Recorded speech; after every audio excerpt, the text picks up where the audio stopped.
जय हिंद। Channel NTV live web news Meerut Mitra पर आप देख रहे हैं ट्रूथ एक्स और मैं हूं आपके साथ नवेद खान। आज की कहानी कोई मामूली कहानी नहीं है। ये कहानी है एक मौत की और उस मौत के बाद शुरू हुई एक ऐसी जिंदगी की जिसने विज्ञान को भी हिलाकर रख दिया। तारीख नोट कर लीजिए, 18 मई 1985, जगह उत्तर प्रदेश का इटावा।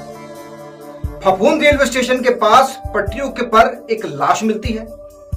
लाश एक महिला की थी और नाम था शिवा त्रिपाठी और उम्र महज 22 साल। घरवाले कहते हैं कि खुदकुशी की है, लेकिन मोहल्ले और गलियों में गुनगुनाहट थी कि यह कत्ल है।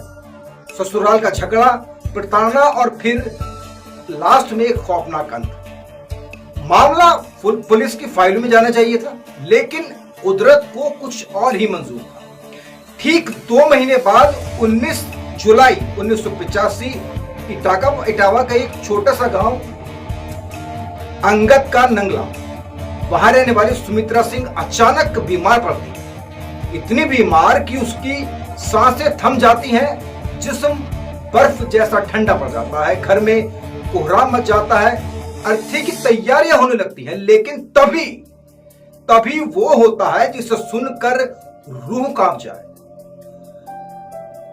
सुमित्रा की बंद आंखें खुलती हैं तो उठकर देख बैठती है। घर वालों खुश होता है कि सुमित्रा की जान वापस आ गई है, वो जिंदा हो गई है, वो जिंदा है। लेकिन वो जान सुमित्रा की नहीं थी। वो लड़की चीख चीख कर कहती है, मैं सुमित्रा नहीं हूं, मैं शिवा त्रिपाठी हूं। सुमित्रा का चोला और आवाज शिवा की। सुनने में ये पागलपन लगता है, लेकिन जब तफ्तीश हुई तो होश उड़ गए। सुमित्रा जो कभी शिवा के गांव नहीं गई, वो शिवा के मायके और ससुराल का पता बताती है, उसके पति और बच्चों का नाम बताती है। जब उसे शिवा के गांव ले जाया गया तो उसने भीड़ में से 23 लोगों को उनके नाम से ही पहचाना।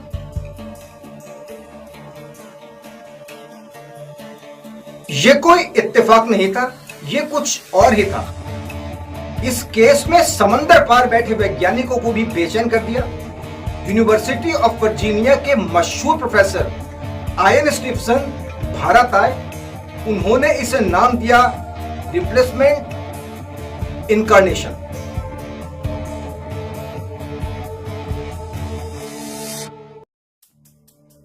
अब सवाल उठता है, क्या विज्ञान इसे मानता है? साइंटिस्ट कहते हैं नहीं। उनके मुताबिक साइकोलॉजिकल डिसऑर्डर हो सकता है या फिर क्रिप्टोमेजेनिया, यानी सुनी सुनाई बातों को अपनाकर मान लेना। लेकिन अगर यह झूठ था तो 22 लोग, वो 23 लोग कौन थे जिन्हें सुमित्रा ने पहली नजर में उनके नाम से पहचान लिया? वो गहरे राज क्या थे? और सबसे बड़ी बात, शिवा सुमित्रा के रूप में उसने भविष्यवाणी की थी कि वो ज्यादा दिन जिंदा नहीं टिकेगी, और हुआ भी एग्जैक्टली वही। 1988 में उसकी मौत हो गई। तो क्या ये एक ऐसी मर्डर मिस्ट्री थी जिसे इंसाफ चाहिए था? क्या शिवा अपनी मौत का सच बताने के लिए वापस आई थी, या फिर ये इंसानी दिमाग का वो अंधेरा कोना है जिससे हम आज तक समझ नहीं पाए?